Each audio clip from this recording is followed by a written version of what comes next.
Before the Indian Army can think about leaving Bangladesh, 93,000 Pakistani prisoners of war will have to be transported to India.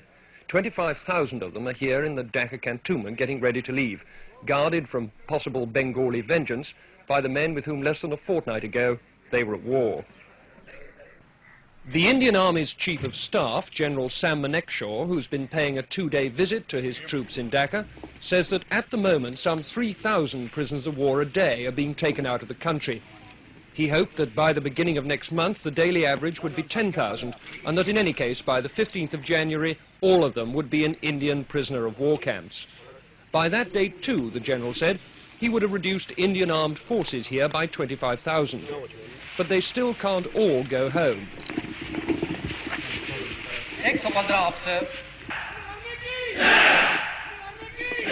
For one thing, they're the only agency in the area capable of seeing that the 10 million Bengali refugees now in India get safely back to Bangladesh. For another, Indian soldiers, no matter how much the Indian government likes to play this down, are the only people capable of keeping law and order here and protecting minority groups from Bengali retribution. In addition, the army is safeguarding the lives of those Bengalis who ran the civil administration for Pakistan. The Bangladesh government is setting up a war crimes tribunal to try Dr. Malik and his colleagues. Will the Indian army be told by Delhi to hand them over? I asked Mr. D.P. Dar, Mrs. Gandhi's special envoy to Bangladesh. We are on the horns of a dilemma, I must admit to you. On the one hand, we do not want to do anything which is against the norms of international behavior. Nor do we want to do anything, on the other hand, which would even remotely impinge on the sovereign rights of the Bangladesh government and Bangladesh state. What does that mean in practice? Are you going to hand people over to a war crimes tribunal or not? That means, for the time being, that the position is being legally examined. As any victorious army would be, Indian armed forces are now deeply involved for the foreseeable future in the way this new country is going to develop. Richard Lindley, News at 10, Dhaka.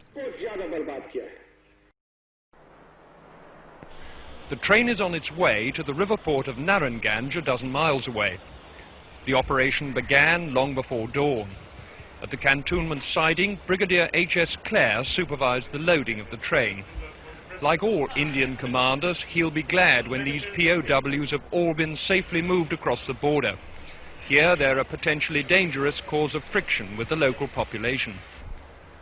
The train was well guarded by Indian soldiers in case of any hostile demonstration by Bengalis.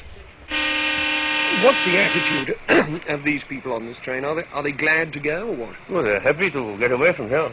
Certainly. I'm quite sure that they won't have any hostile attitude when they go to India. Whereas in this place they can't get out at all. Are you worried about any demonstrations on the way to the boat? No, I'm not, because I think we've taken sufficient precautions to make sure that nothing happens. At Naranganj, a Pakistani naval commander organized the embarkation. All commanders of the groups, report to me immediately here.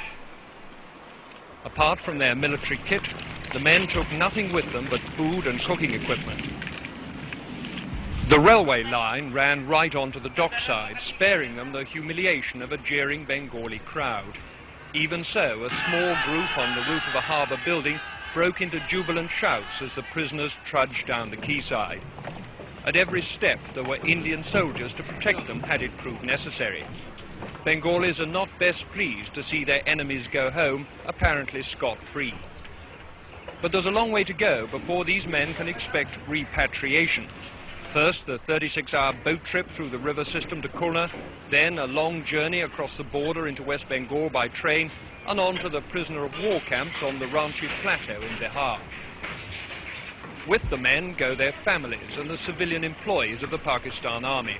But there's no indication yet that other West Pakistani civilians, like the police chief or even the staff of Pakistan International Airways, are going to be moved.